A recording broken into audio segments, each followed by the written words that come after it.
I'm so elated, I've hit a wall, and I don't wanna turn around. It's complicated, I'll break it down. Enough about me, tell me, do you get around?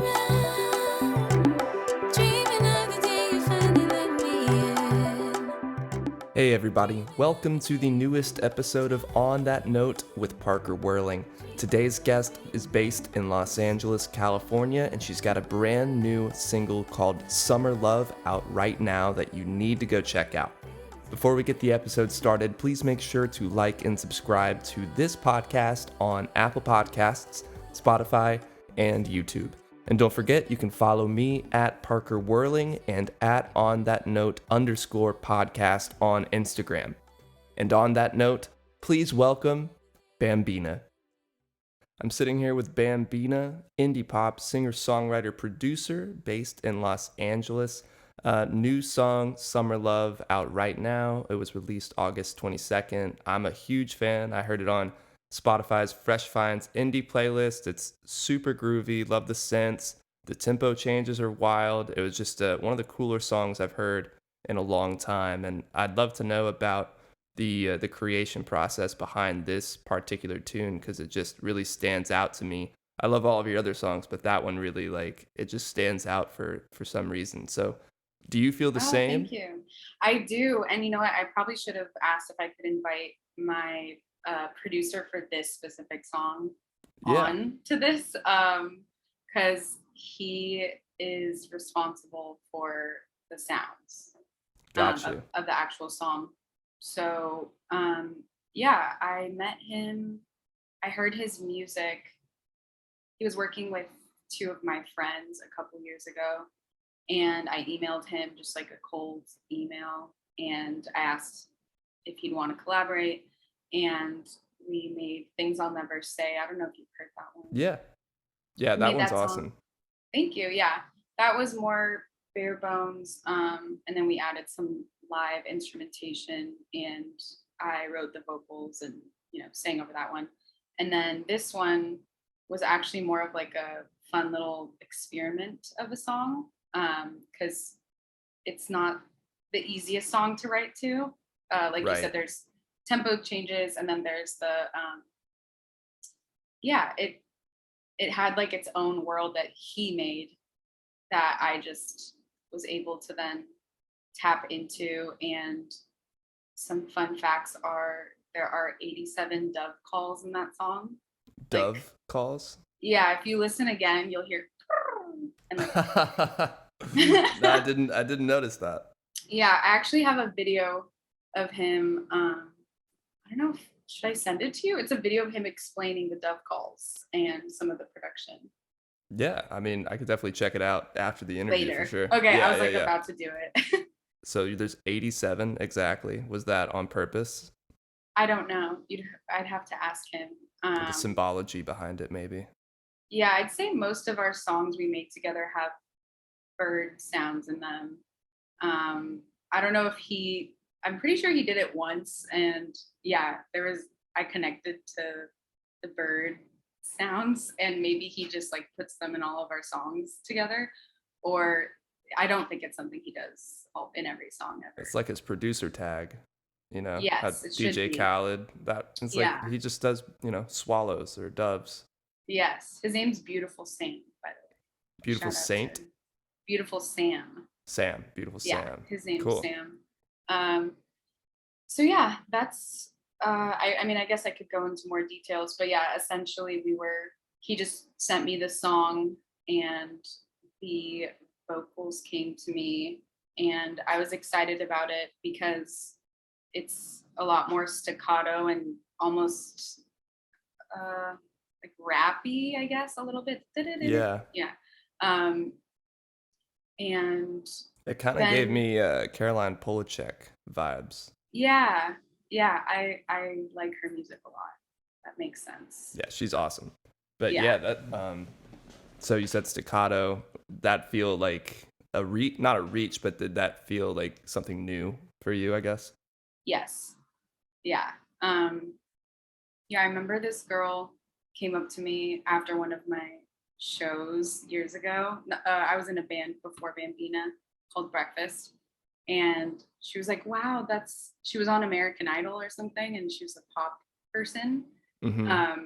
And she came up to me and she's like, wow, it must be so nice to be able to sing legato all the time. And I was like, what? What? So nerdy and mean. But then I was like, wait, I get what she's saying now that I'm like older. She's saying, must be nice to, be an indie musician and not have to.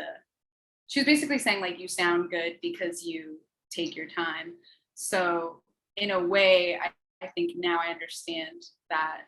I think if you want to make a really fun pop song, like whether or not it's your intention, if it sounds fun and exciting and driving and more punchy and staccato, you do have to write something just as energetic. You can't just sing legato, as she said, Right. over it. You have to match the energy, or else the song is not saucy. Yeah, that has I mean, Summer Love is very saucy, especially like the da-na-na-na-na, da-na-na-na. It's just like, I don't know, it puts you in a certain place. And all of your songs have very, I don't know, they all have to me, they're very characteristic. Like, to me, as soon as I heard it, I'm like, oh, this sounds like a Bambina song. After listening to all of them, I was like, oh, they really all have like, I mean, it just seems like you really shine through them and you don't shy away from interesting production choices along with like your vocals. I mean, there's like that slinky synth bass line on the I'll Be Your Guy. That just, it just cracks me up. I don't, that one? yeah. Yeah, It's like that's Prince cartoonish. inspired. It's so sick though. Like, I wouldn't have ever thought about adding something like that. And I feel like all of your tunes have kind of a boldness about them when, the choices you guys make. Thank you. Yeah. I say I am into, whatever weird, quote unquote, I don't, yeah, it's not a thing, but, interesting choices. And then also the people I work with, I,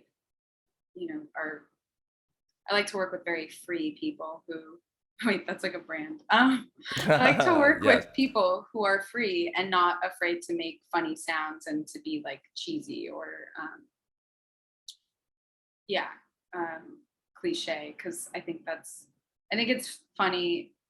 I get a kick out of coming out with a song and being like a little embarrassed a little bit just about some of the things I sing or some of the choices we make, depending on who I'm working with.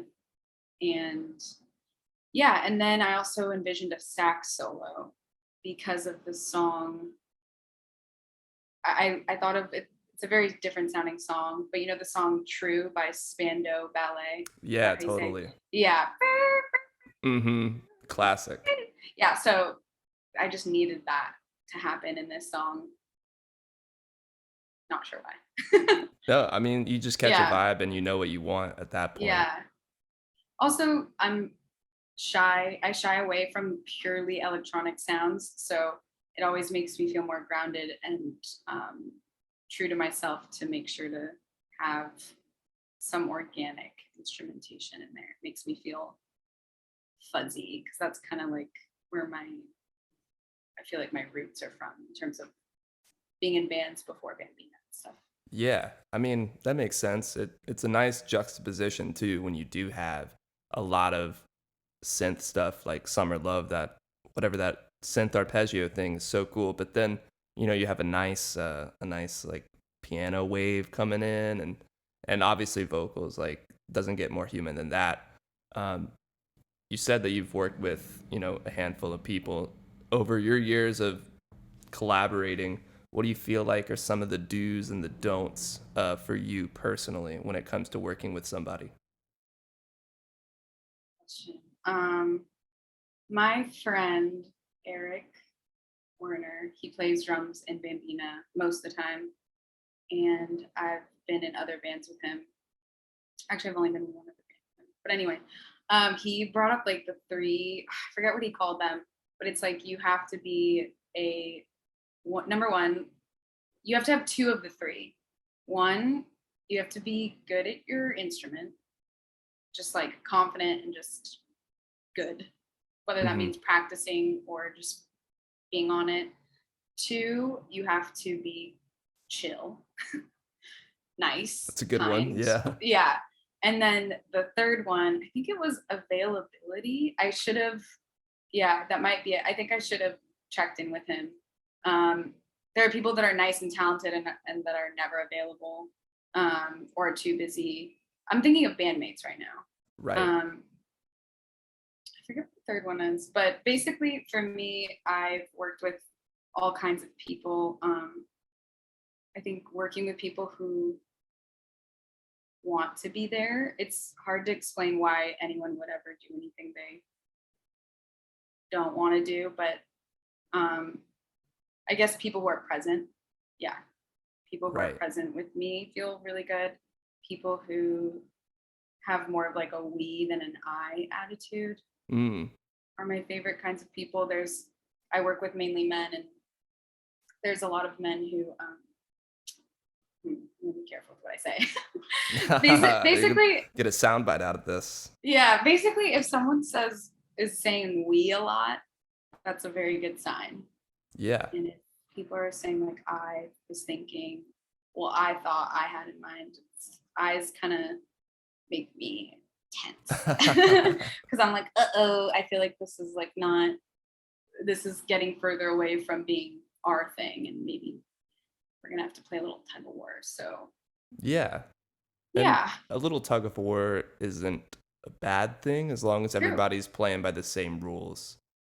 Very true. That's a very, you seem to know also what I think is important. Yeah, I mean, it sucks to be in the room. Thankfully, every time I've like worked with like a producer, I guess it was just kind of unspoken the way we all talked, which was kind of that we mindset, always being down to try something and see how it sounds instead of just immediately saying no. Like that just kills all momentum, I think. Yes. I love that. That's I love trying things, and also I love trying things and working with people who are okay with going back to the original idea. Yeah. Some people are like stressed. Right, so especially if it's their idea. Yes, or if it's an idea I have and then I'm like, actually, I liked your idea better. Let's do that. And they're okay with the time we took to explore. Oh, yeah, that's true. I love that. Yes, yeah, if someone is like, ugh, we just spent 20 minutes trying to get this thing, then now like, you okay, feel honey. like an asshole. Yeah. So I'd say patience, kindness.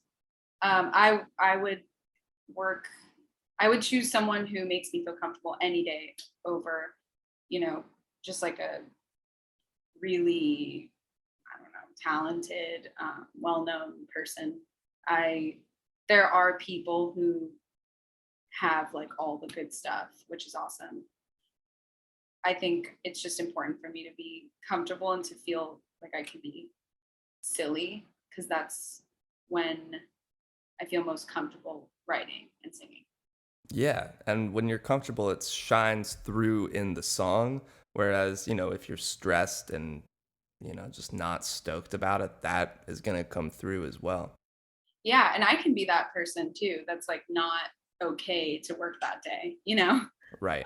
Like I've definitely canceled sessions just being like, well, of course I need to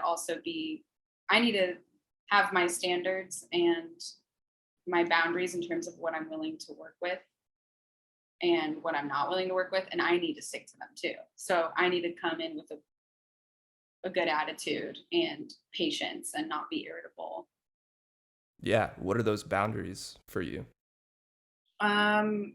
Everything we've discussed, really. Yeah. Just like not too rushed, not can't be like the worst day ever, Mm-hmm. we both have to be in pretty good spirits. Sometimes it's okay to have like hardships and show up knowing that this session or this practice will make you feel better. And I've had hard days, shown up to a practice or a session, and just it's been really healing. But I think it's just like showing up for anything, a Yeah, partner, a hang, work. It's just the same thing as making music and practicing is, for me, the boundaries are the same as with any other relationship, really. that makes sense. And it can be easy to forget that in certain ways because you love music so much that you can forget certain things like, being patient with it. Like how many times you go to sit at the piano or play guitar and you're like, today I'm going to write something. And then you're like, wow, I got literally nothing. It's like crickets. And you're like, what do you expect? You can't just, get this muse or whatever to just give you something. Now, sometimes you can try to bang something out in a couple hours and maybe you get lucky, but other times you got to wait for that thing to hit you. Yeah, or at least just be available enough, Right. because I believe that it's like always there. It's just how open are we at the moment, and also it's also about the chemistry between the people that work with each other, for sure. But I do have like a really good tendency in the past couple of years of working with really sweet people, just like really patient, really honest, and I've worked with new people and have gotten really lucky. Whereas I think years ago I was kind of feeling felt like I was getting a little fucked around with. But now the past couple of years have been really smooth in terms of collaborating. Yeah, For and the most part. it can kind of take going through those shitty experiences to really appreciate how great it is when you are working with somebody who is just like excited that you're there, wants to make the best work possible, and it's just an overall like a very chill person. You really appreciate that more once you've seen the other side of that. Oh my God, yeah, and you never go back to the other side. No, yeah, you realize how valuable that like your time and your energy is. That you're like, I'm not doing this with that guy. Like, it's gonna be a nightmare. You already know. Yes, not to turn it around, but so you're a musician as well, and you're in a band. Yes, yeah. Oh, cool. Okay. Yeah. May I ask you what the band is? Oh, so it's just my name, Parker cool. Whirling. Yeah, you can check it out on Spotify. New single just dropped. Plugging myself on my own podcast. Yeah. I'll send it to you after. Okay, also cool. has a sax solo. So there we go. Ooh, I'm excited. What's the song called? It's called Better Than You Blues. I was like, I'm just gonna write something petty for the first time. Just like a little. My friend said. My friend Gideon, shout out to Gideon. He texted me today. Shout out Gideon. Yeah, he's the man, Gideon Smith. He said, what did he say? It made me laugh.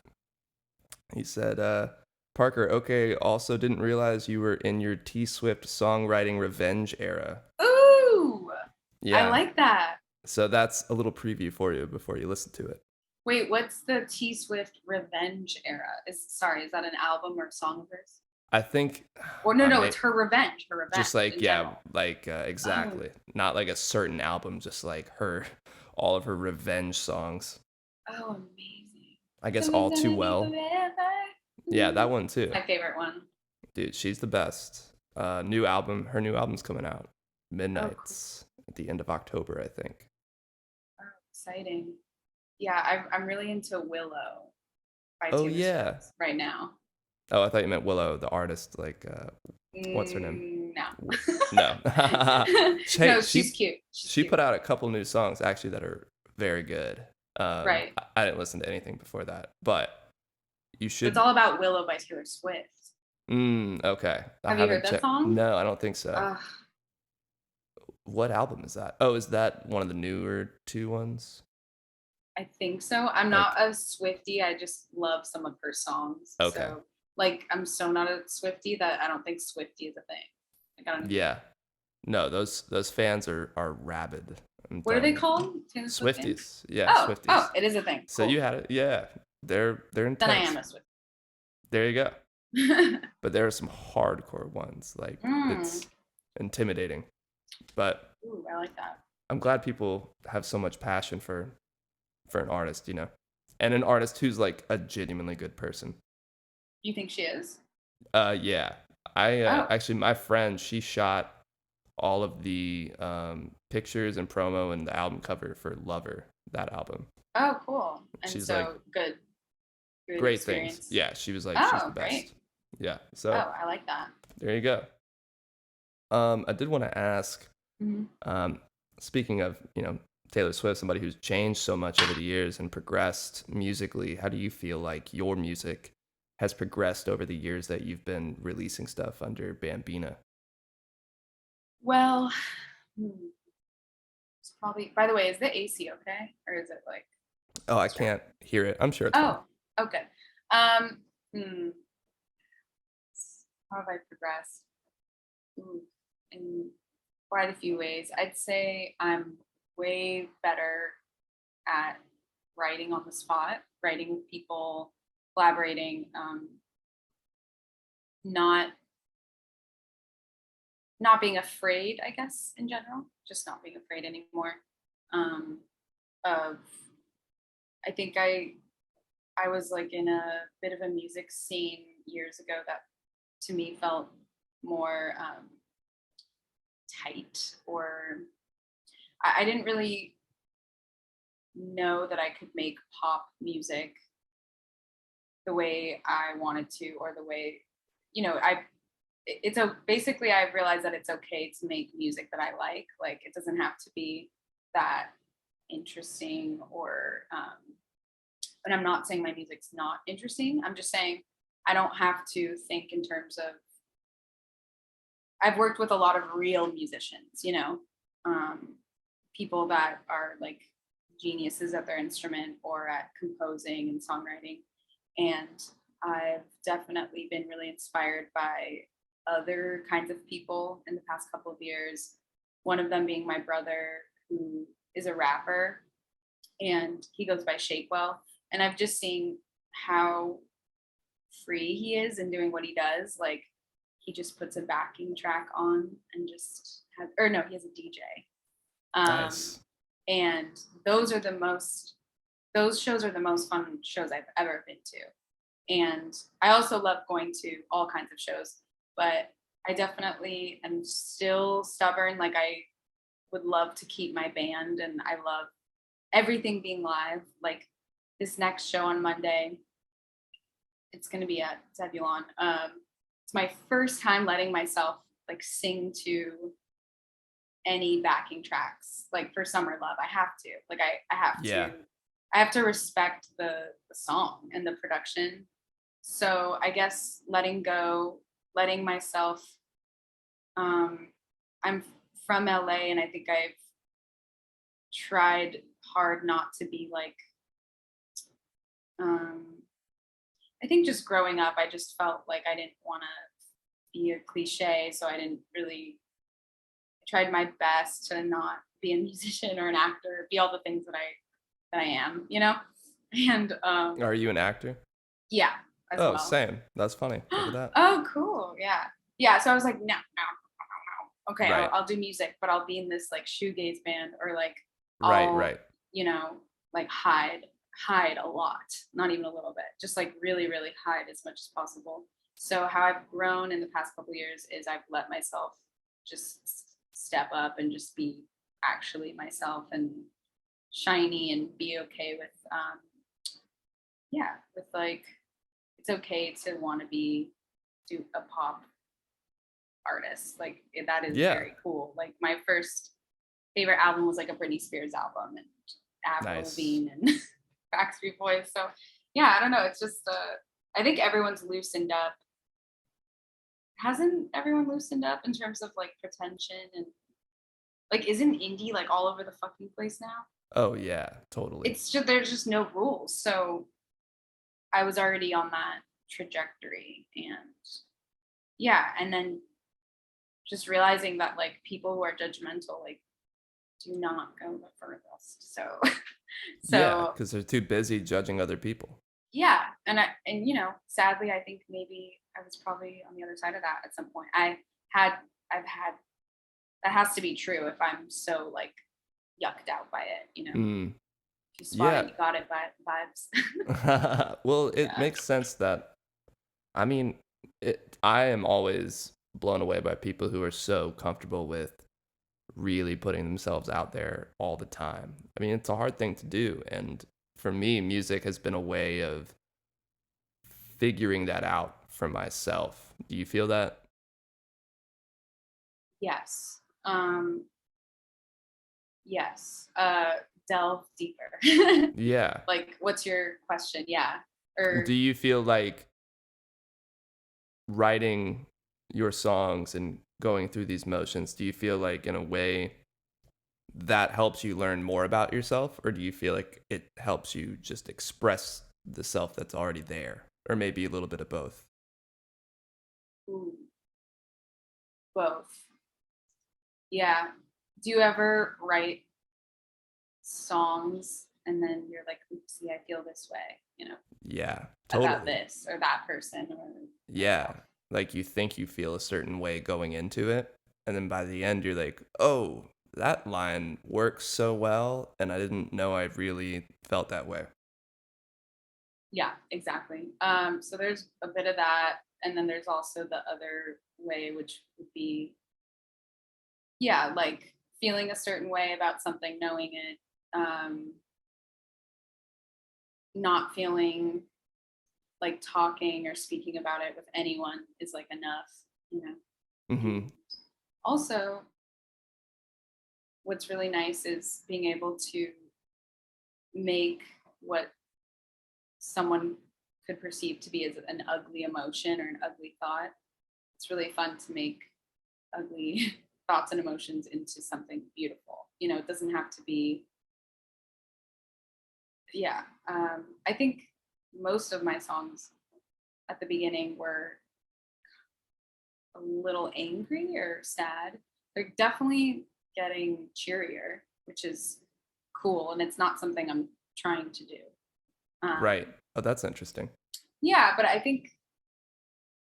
don't think it's good to force songwriting. So like if you're gonna make a bum out, you know, a bummer of a song, that's okay. If you're going through a phase where you're feeling more hopeful and happy and sunny, that's also okay. I don't think either is better than the other. Yeah, and you can just let something be a timestamp of that moment for you. It doesn't have to be like, I respect when people have their brand that is so solid and they know what they're doing with that. Yeah, But yeah. Respect but to that. yeah, like cuz that's hard. It is. Oh yeah. And I don't even know how to do that. to do that over the course of a long period of time, but at the same time, to me, I mean, everything I've released so far, I feel like is all they're all pretty different from each other. And part of that is just like working with just myself, working with producers, like different producers, so that naturally is going to happen. But it's okay to let something be like a moment in time and put that out and not worry that, oh, this goes against my brand or whatever, you know? It's like people are going to dig it cuz it's you. Yeah. Do you have a particular song that you're most proud of? That's out or Um in yeah, general? you can say either one.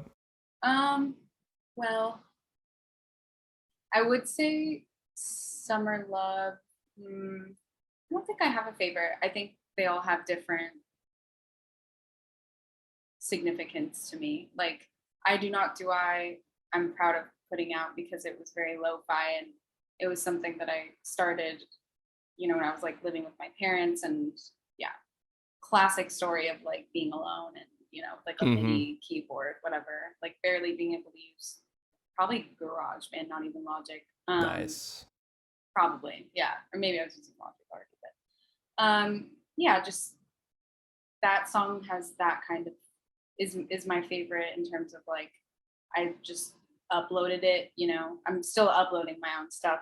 I don't really have much of a team in terms of I'm not signed or anything. Um that was cool because it had, you know, a really good I got really good feedback. So that song's very special to me because I didn't have any perception of what anyone was going to think, you know? Summer Love is definitely important to me. It's like, you know, doing well. It's on all these Spotify playlists. That's never really happened to me to get like that, you know, that many plays immediately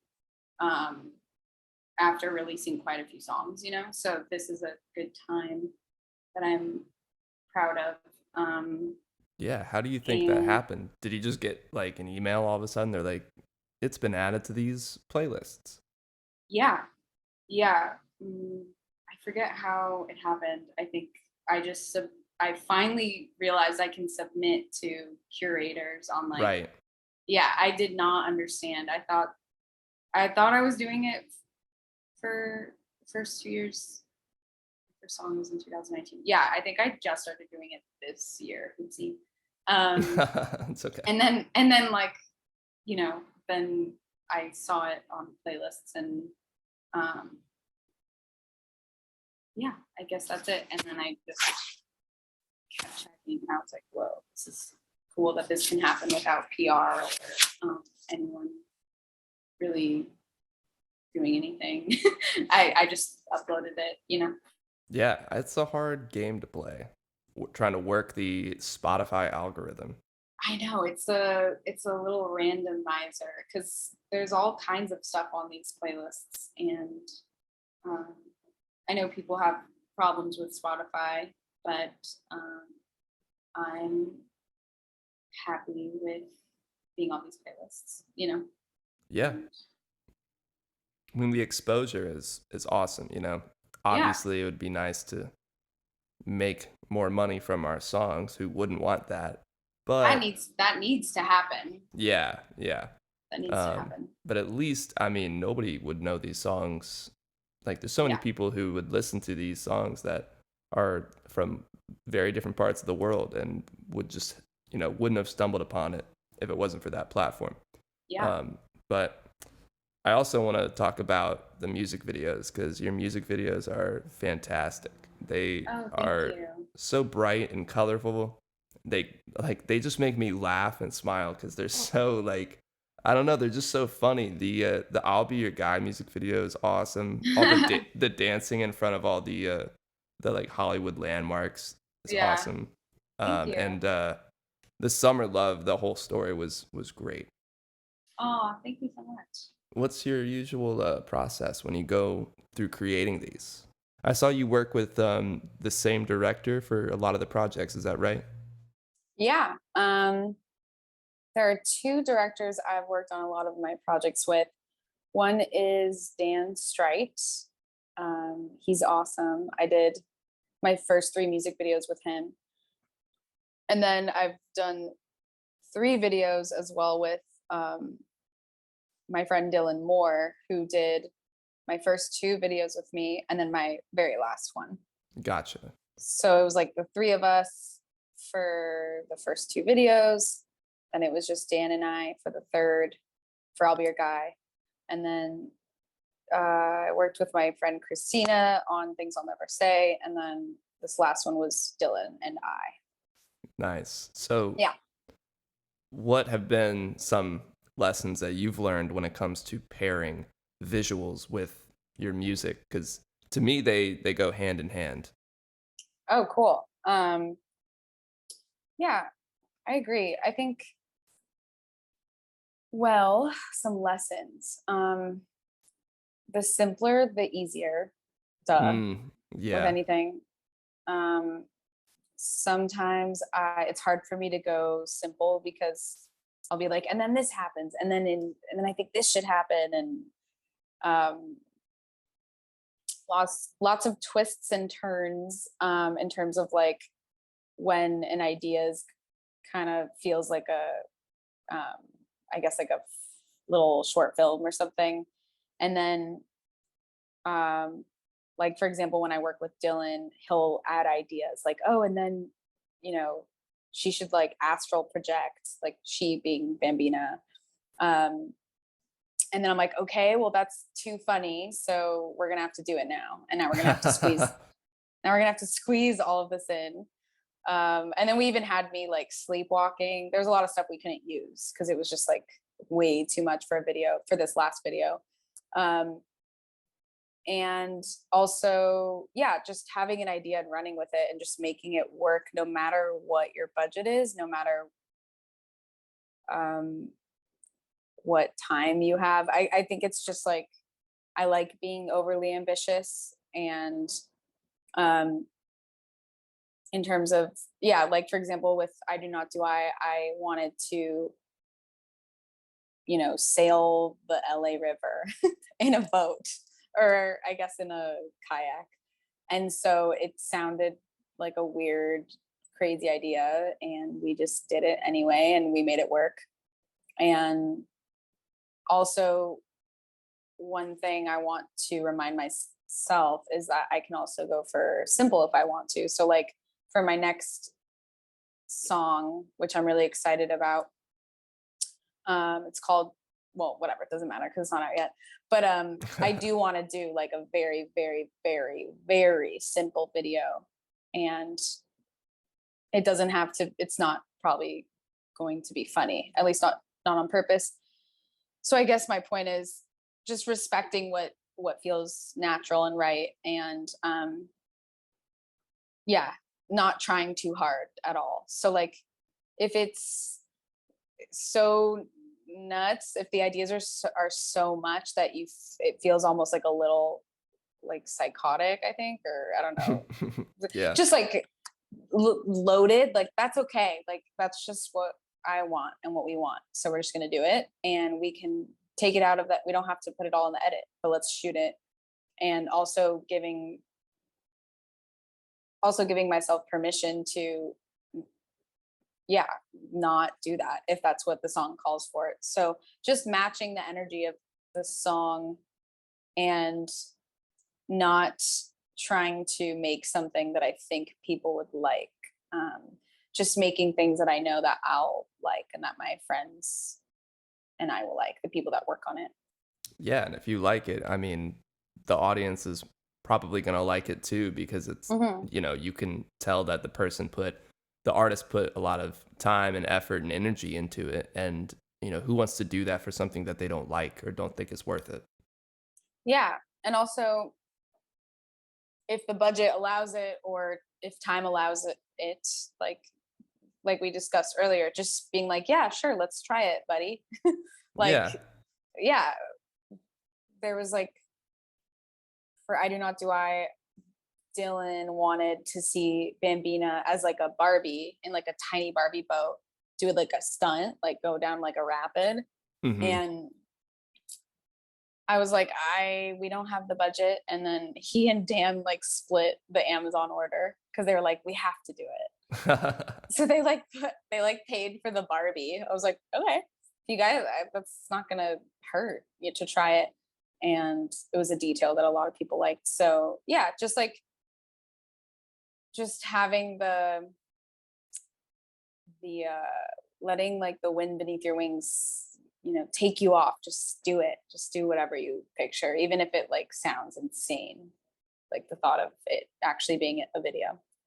Yeah, I mean, obviously, when you watch your music videos, there are some pretty insane things that are going on, but you've found a way to make it work in like not such a super high budget way, right? It like adds to the character that it's not this huge budget music video, and you are doing astral projecting and just like this crazy shit. And even just the way like you and the dude are messaging back and forth on the Summer Love music video. It's like it's just awesome. And it reminded me, I was like, oh yeah, I forgot about the ending of that music video. Everybody needs to go check that one out, because that just had me like cracking up. I'm like, damn, they really did that. Like, you're really committed to that. Yeah, we did. That's Dylan too. That's Dylan Moore. The Oh, other no director. way. Yeah, he plays Johnny Appleseed. 39, or I forget his screening. That's right. Yeah. No, Yeah. he did a great job. You guys both did. And it was cool to see like running around Sherman Oaks because that's where I lived when I was there. What? Really? Yeah. Yeah. Where are you from? So I'm from Atlanta, grew up in Atlanta, moved to LA when I was 18 and was there up until like a year after the pandemic and then moved back to Georgia. Oh, So, wow. Okay, cool. so yeah, I was in Sherman Oaks for a year. That Yogurt Land, I'm like, I know that Yogurt Land. And Encino? Yeah. I used Wow, to I'm like from do Encino. Postmates and stuff, and I Postmated from there a few times. Oh, cool. Yeah. So I the love gallery, that. yeah, the Sherman Oaks Galleria. I was like, no way! Like I saw movies there. That's so funny. Yes. The ArcLight. Yes, yeah, that's right. So I was proud to miss see the Sherman Oaks representation in that music video. Ugh, But means a lot. yeah, that's gonna take us over to the last five, or I'm just gonna Mhm. ask you five quick questions and we'll be done. Cool. Number one is in the studio or playing live? Hmm. My comfort, Mm, wants to say studio. yeah, My soul will choose live because live takes a lot more preparation and, well, in my case, money, because like I tend to collaborate in the studio, not pay for studio time. Um, yeah, I work in like people's studios or in at home, right. or people's homes as well. So I think it's better. I think my soul would like, I love singing, I love performing, and I love, I definitely feel like a high after that, obviously. And then like after this, I'm going to Sam's house. Yeah, it's a lot more cozy and comfortable to record. You don't have to like, I don't feel the need to like, dress up into like a character, Bambina. Yeah, it's just Right. two different types of good stuff. Yeah. I mean, Yes. you summed it up perfectly for me. It's the comfort of being in a studio, being able to Yeah. be super creative with things that don't necessarily exist yet. Like you're Yeah. creating something from the ground up. Whereas in live performances, you're totally giving yourself to this audience and the music, and you do feel high after the same way, Yeah. and not in exactly in a way where in a studio you feel high. I mean, there is like that moment after a few hours where everything comes together, and that's a great, beautiful feeling, I think. Yeah, I'm gonna have to go with live. Live is less boring. Studio time can be not boring, but more of like a blackout that's like um, not as stimulating. Yeah, Personally. like a fever dream, where by Yeah, the it's end just of it like, you're like, whoa, yeah, now we have this thing. yeah, it's calmer. It's more like, yeah, it's like falling asleep. Yeah, it's like taking a nap. It's like Yeah, having a cool dream. Live is much more visceral, and so yeah, I'll just go with live. there There you you go. go. That's all I wanted to say. No, I get it. Yeah, I they're both go great. on tangents all the time. Question number two: what is a perfect album front to back? You can name a few. Yeah, can I? Yeah. I never make Um, somebody pick just one. That's too hard. okay. Well, it depends what genre. Like, I'm thinking of Purple Rain by Prince. Yep. I think that's a gorgeous album. I'm also thinking of whenever I need to really calm down, I listen to Four Calendar Cafe by Cocteau Twins. Oh, Um, nice. Yeah. I don't know yeah. that album, I don't think. I know Heaven or Las Vegas.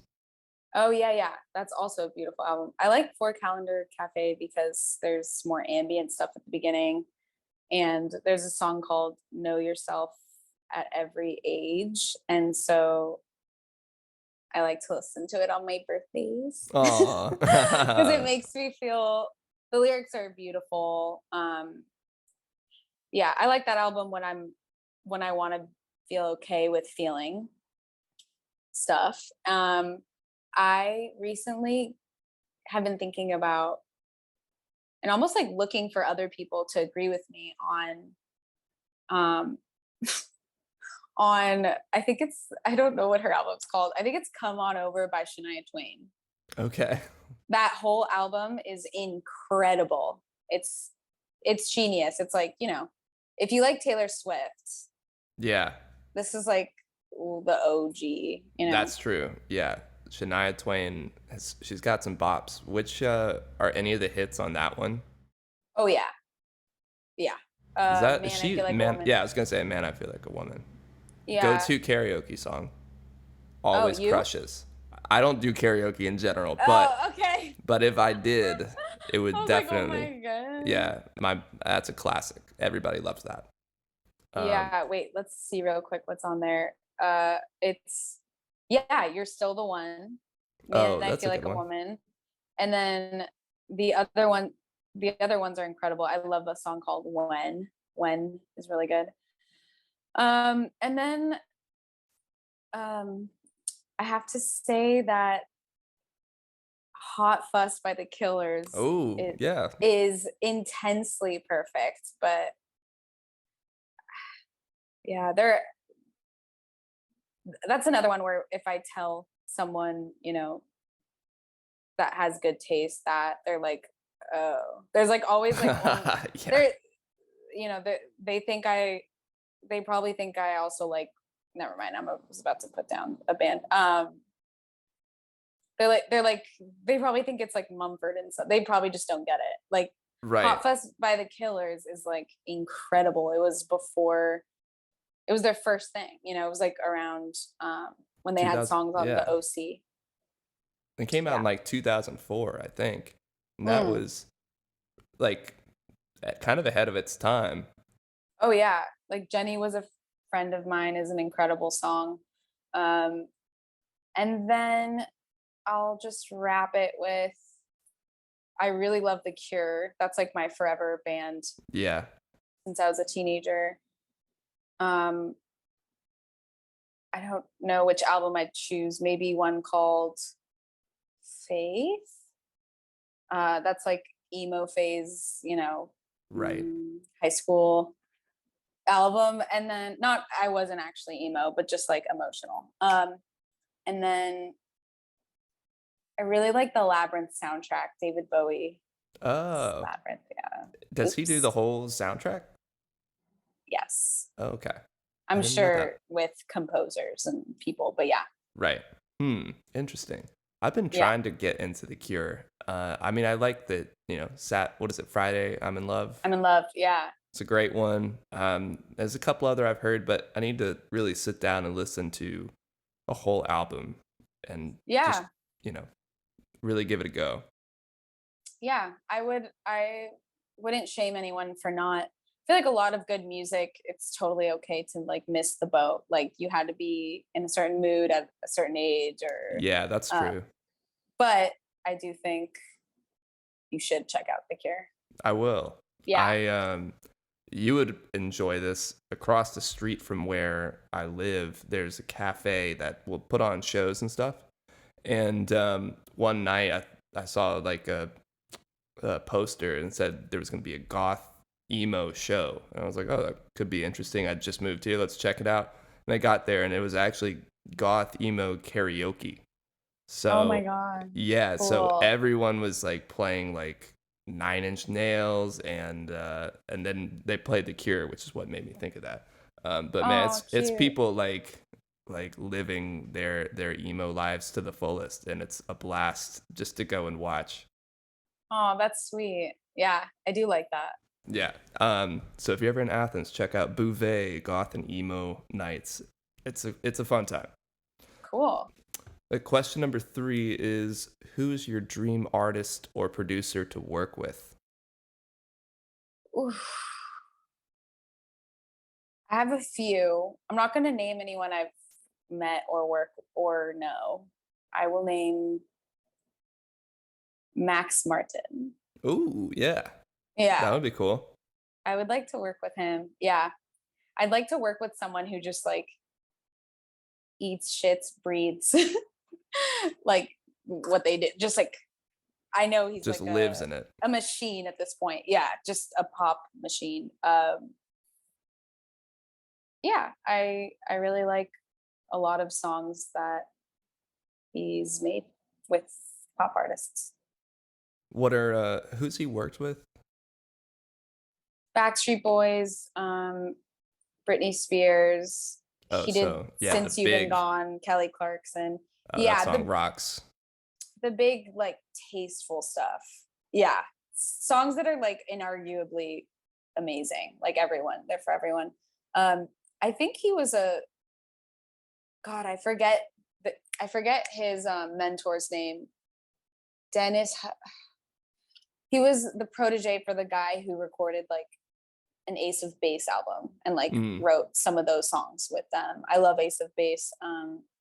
Yeah, just I'd like to work with some like Swedes, some Swedish, some Swedes, some Swedes. Yeah, yeah. Also, yeah, there are some others. I'm just gonna name Max Martin. That's a solid choice. I like to think of a couple that I'd like to see my guest work with, and one is Blake Mills. Oh, cool. I think that would be really sick. Can you name some stuff he's done? Because I've seen his name a lot. And yeah, doesn't he do like ambient stuff sometimes? I don't know if he does ambient stuff. Maybe he does, but he has his own stuff. Just under Blake Mills. First album's fantastic. You should listen to that. But he's worked with, he did the Alabama Shakes Sound and Color album. Mm-hmm. And he's done, do you know Perfume Genius? Yeah, yeah. He's done the last like 3 of his albums. Oh, wow, cool. And he did, him and Pino Palladino did a jazz album together. Oh, and sick. It's fantastic. I actually do you know Pino Palladino? I've heard of him. He's fantastic bassist, and I gave him the nod once I saw him. I gave him the nod, and I freaked out inside. He was the first bassist I loved from when I was 15. He was what outside. band was he in? So he's a jazz? session. He's a session bassist, oh, yeah. And he's played with a shit ton of people, right? Someone was just telling me about him. Yeah, so I knew him from John Mayer Trio. That's what I loved. He when John Mayer Trio was happening, it was all of his bluesy jazz stuff. Pino Palladino played with them. He's played with Nine Inch Nails. He's played with, I think, The Who. I mean, he's literally all over the board. But they came together to make something like a jazz album, and it was awesome.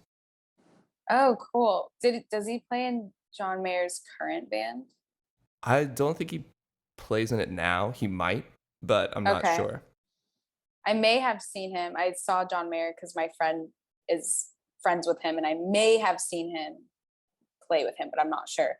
But I know that we're all geeking out on all of the musicians on stage. Yeah. That's so cool. Yeah, and then he the may other have been one of them. So wait, your friend is friends with John Mayer or friends with John Mayer? He does merch for him and stuff. Oh, that's sick. So have you gotten to meet him? No. That would be cool. Yeah. He seems like a good guy. I know we had that phase back in the day. But but I don't know, he's funny. He cracks me up. Mm-hmm. And then the other person I wrote, I think it'd be sick if you worked with Solange. Ooh. I could definitely see that. I would. I don't know if she'd need me. Well, she's at got a certain her point, figured out. Yeah, she does, and that's maybe she'll want me. She's gotta have you. The music videos where you're dancing to the music and singing, and it really reminded me of her, the new-ish album she put out, and all of those music videos. I don't know, it just gave me that vibe, so that's why I thought of Solange. Cool. I'm gonna keep all this in mind. Yeah. Yeah. Good Hit her up. recs. Yeah. I'll hit Shoot up her a now. DM. Yeah, thanks. Question number 4. What's on your musical rotation right now? Okay, let me see what I've been listening to. Um, okay, I'm not seeing a rotation. I'm seeing, oh, you know why? Okay.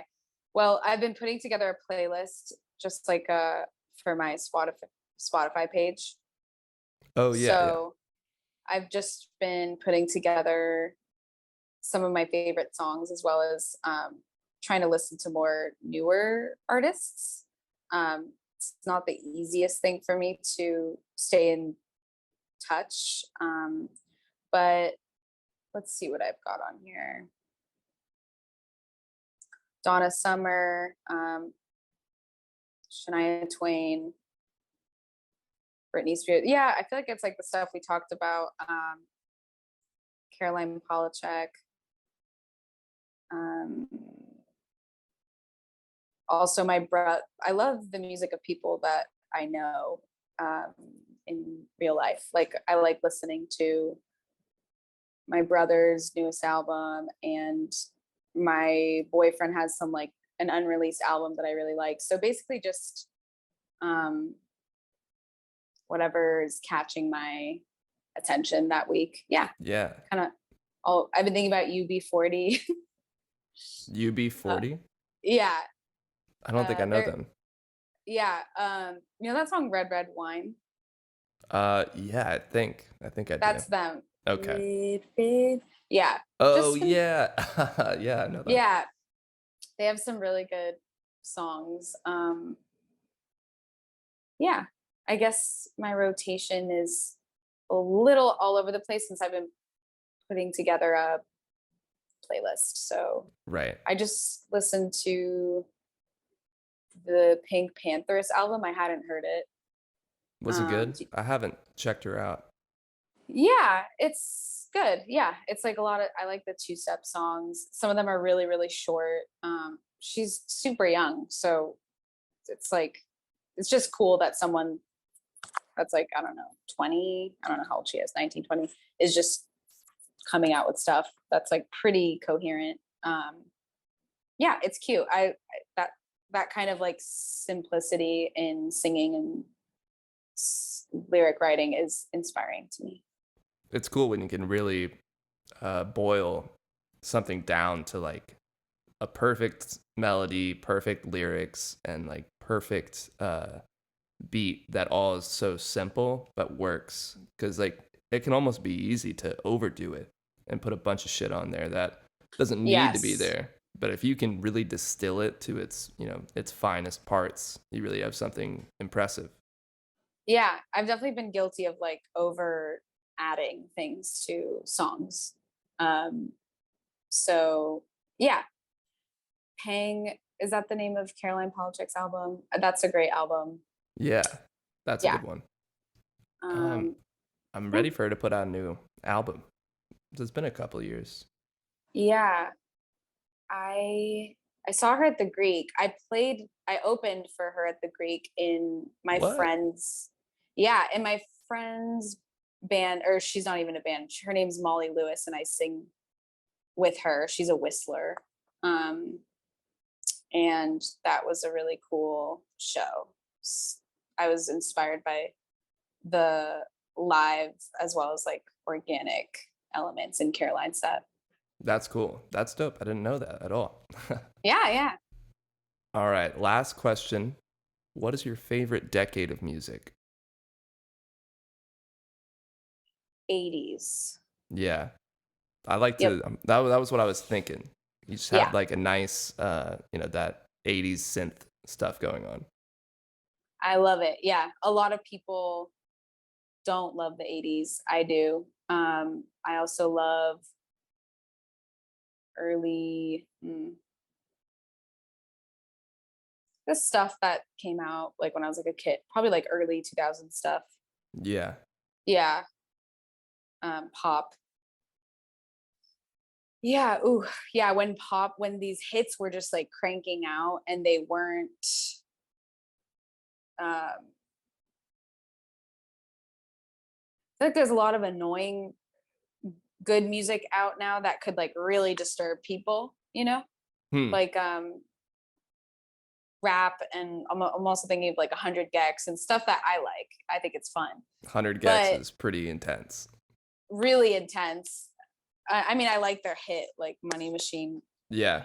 There are like viral hits now that like hurt people. They're like, oh, I can't, like if you turn on the radio and you hear like, there's so many hits that are like horrible, Yeah. They're like scary. But at that time, there was nothing scary going on except for like Marilyn Manson. Literally, he was the only scary person that you could still like, It was like System of a Down, Korn, Marilyn. There was like very few artists on that level that were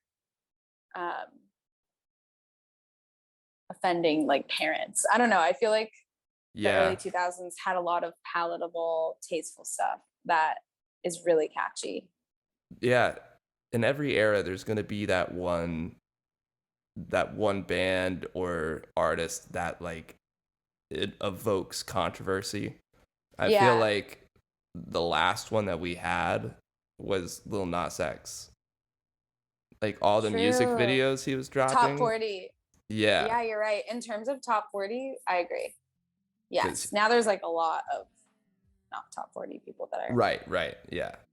But like for having like a number one song, Old Town Road, for so long, and then to come out, which was beloved by children, like for sure. Kids love that song, little kids. And then the next two songs and music videos he puts out, he's like dancing, on Satan and doing all that stuff. Yeah, I mean, it slaps. Sick. It's awesome. Sick. But it's so funny to think.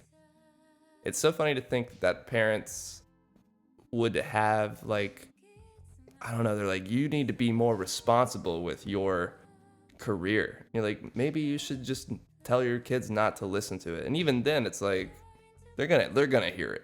It's on the radio. It's gonna be wherever. Oh yeah. I used to like sneak Eminem into my like Walkman. Like totally. Yeah, I would totally find access to like The Offspring and The Offspring. Yeah. Yeah. That's funny. But yeah, you can't keep the kids from that stuff. They're gonna find a way. Yes. Cool. Well, Bambina, that's been our time here on That Note. Thank you for joining me. Everybody needs to go listen to Summer Love. It's a great bop. All of your tunes are great. Music videos, definitely go check them out. Especially Summer Love. That one is just chef's kiss.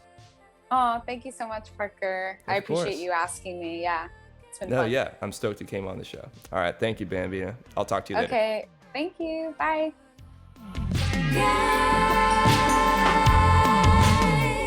Thank you again for joining me for another episode of On That Note with Parker Whirling. If you haven't yet, please make sure to like and subscribe on YouTube and Apple Podcasts, and you can even leave a comment down below to let me know who you're listening to. On that note, I'll see you guys next time.